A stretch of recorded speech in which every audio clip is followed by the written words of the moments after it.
Order! Order! You are an incorrigible delinquent at times. Behave yourself, man!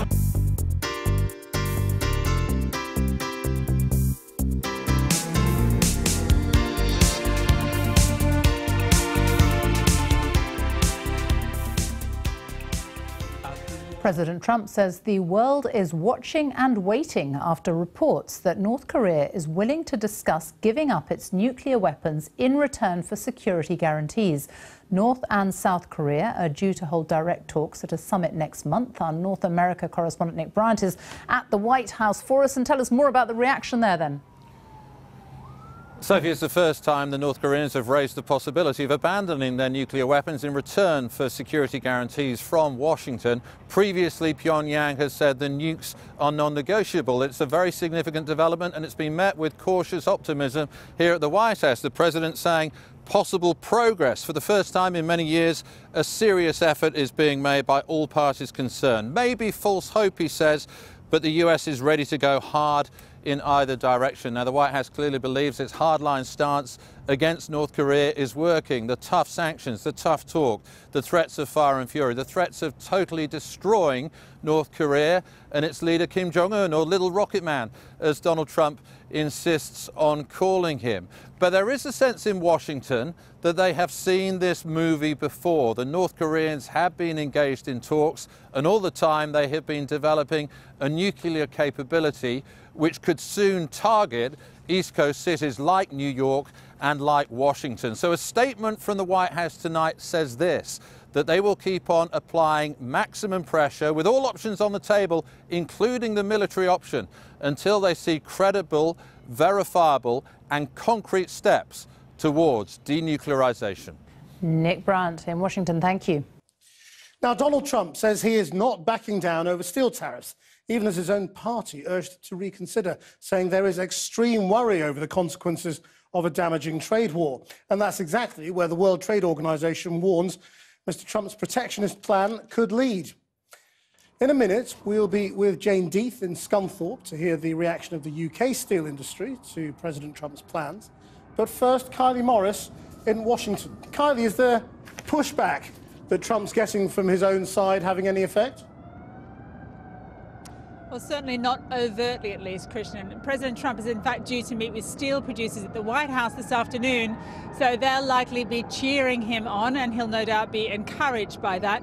There has been, though, a real tug of war, I think, going on behind the scenes. The president's announcement of these planned tariffs last week really took everyone by surprise, including some of his senior staff, I'm told. I mean, of course, there are those in his inner circle who are central casting free marketeers. As you'd imagine, they absolutely don't want these tariffs in place. They see them as a barrier to business, a disruption of the free market.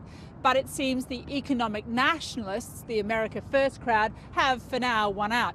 Of course, it's going to become, though, a much more difficult policy to sell as the likely kind of tit-for-tat responses from the EU, Canada and possibly even China start to roll out. So more on that in a moment. But first, how we got here on the brink of a possible trade war in a few short days. You almost don't have much of a country, because without steel and aluminum, your country's not the same. By the president's calculation, a blast of tariffs on imported steel and aluminium is exactly the kind of life support needed to revive American heavy industry. He's familiar with the cheaper metal that's undercut local production, flooding into the market from places like China. During the election campaign, Hillary Clinton seized on reports that his shimmering Golden Tower in Vegas was built with Chinese steel. Newsweek also reported at the time that he'd used aluminium from a Chinese source for his hotel in Chicago.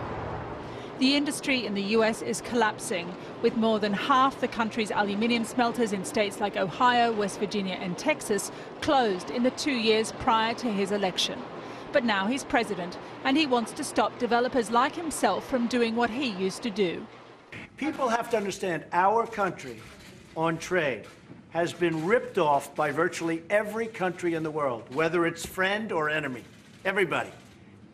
China, Russia, and think people that we think are wonderful, the European Union. But in the bowels of Congress, there's not exactly a rebellion, but at least a sense that this is the wrong way to fix the problem. Senator Lindsey Graham represents South Carolina, where they make German cars. If you start taxing European imports, they'll put taxes on BMWs made in South Carolina. It's complicated. I think he should punish China, not our allies, not American consumers. Even the most stalwart of Trump's lieutenants, House Speaker Paul Ryan, thinks there must be a better way. And so what we're encouraging the administration to do is to focus on what is clearly a legitimate problem and to be more surgical in its approach so that we can go after the true abusers without creating any kind of unintended consequences or collateral damage. Does that reflect your concerns? I'm sorry, we don't do the blurred out thing. Anna. It's an America First moment. I didn't get to ask whether he's worried this might damage relations with allies like the UK. Perhaps he's worried by matters closer to home, the European Union now threatening tit-for-tat tariffs on famous American brands like Harley-Davidson, headquartered in Paul Ryan's home state of Wisconsin. That Harley-Davidson, in fact, is on a list drawn up reportedly by the European Commission for retaliatory measures. Other products, which I've got to say have made for some pretty spectacular headlines. I think my favourite was a levy on your Chevy and your whiskey and rye. That list does, in fact, include jeans, orange juice from Florida, bourbon whiskey, these kind of iconic products from the US. Of course, any number of Republican representatives on the Hill today were warning that these tariffs will likely hurt American consumers and workers. But I think, as always with an announcement by President Trump, there's a chance this could be a tactic in negotiations currently underway over NAFTA, that incredibly significant trade deal between the US, Mexico and Canada. Now, President Trump in the past has threatened to tear up the deal altogether. It's now subject to another round of negotiations. But in terms of these steel and aluminium tariffs, there's talk of excluding Canada and Mexico if they do the right thing in their talks over NAFTA. So this could in part be a kind of a bargaining play by the president to assure better terms for NAFTA by threatening punitive measures against Canada, which is the largest foreign supplier of steel to America. In any case, I think if you listen closely enough here in Washington, you might just be able to hear an exit ramp being hurriedly constructed, but not before the president has at least created the impression that he's taking on China, among others, on behalf of American workers, which is what he promised his voters he would do. What Republicans don't want is for him to do anything so politically damaging that it costs them precious votes at the midterm elections in November. Thanks, Kylie. So how will those machinations in Washington affect the steel industry back here in Britain? Jane Death joins us from outside the British Steel plant in Scunthorpe. Jane. Yes, Scunthorpe is one of only two steel manufacturing plants left in the UK, the other being Port Talbot in South Wales. And it wasn't that many years ago, a couple of years ago, this plant almost went to the wall. We were in the middle of the UK steel crisis, and the plant was saved by investors who bought it for £1 and renamed the company British Steel. It is now turning a profit. It makes, amongst other things, railway tracks for China, but it also exports to the US. In fact, 15% of UK steel crosses the Atlantic, so the idea of a 25% tariff would be a spanner in the steelworks, to say the least. And with more than 4,000 people working at this plant, I asked the union's Paul McBean, how worried are they by President Trump's soundings off? Very worried, not just because of what we export to America, but of other countries who do export to America. Where are they going to send their steel now they can no longer be able to send it to America? The fear is that that steel will be dumped not only in the UK, but in the EU. And we never ever are quick enough to react to stop that happening by putting our own tariffs on that. In the meantime, it could cripple us. And how much steel do we actually send to America? Well, it's about 250,000 tonne.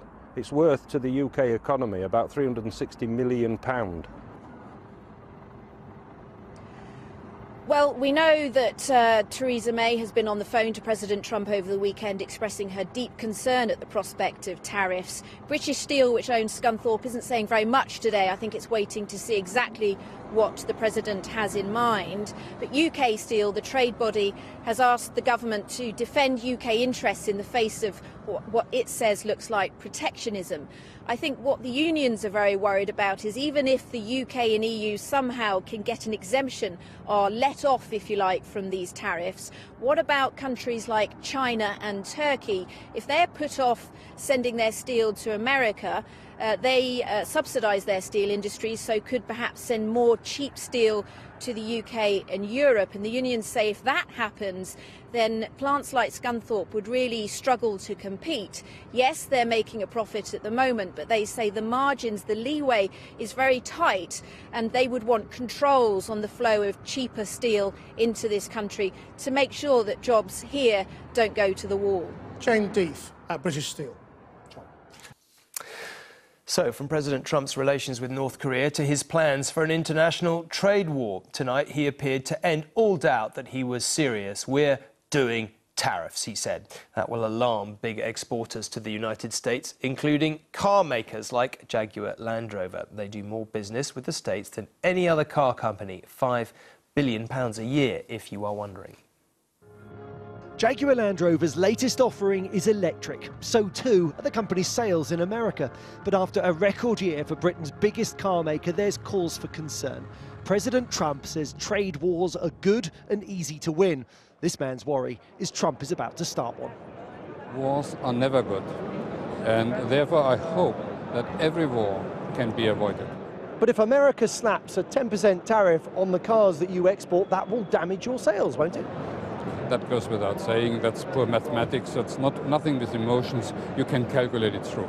Jaguar Land Rover sold 114,000 cars in the United States in 2017. In total, car makers in the European Union sent 1.1 million vehicles across the Atlantic last year. But US car makers only sold 233,000 vehicles in the EU. Currently, the US charges a tariff of 2.5% on cars imported from Europe, but the EU hits American cars with a 10% tariff. You don't get more American than a Ford Mustang. It's one of the best-selling American cars in Britain, and yet Ford doesn't sell very many of them. Why? Well, President Trump blames the current trade arrangements. He's threatening to tear up the rule book, and everyone here at Geneva is trying to work out if he's bluffing. Higher tariffs are likely to lead to higher prices and even job losses. Ford is an American company that's out of step with its president.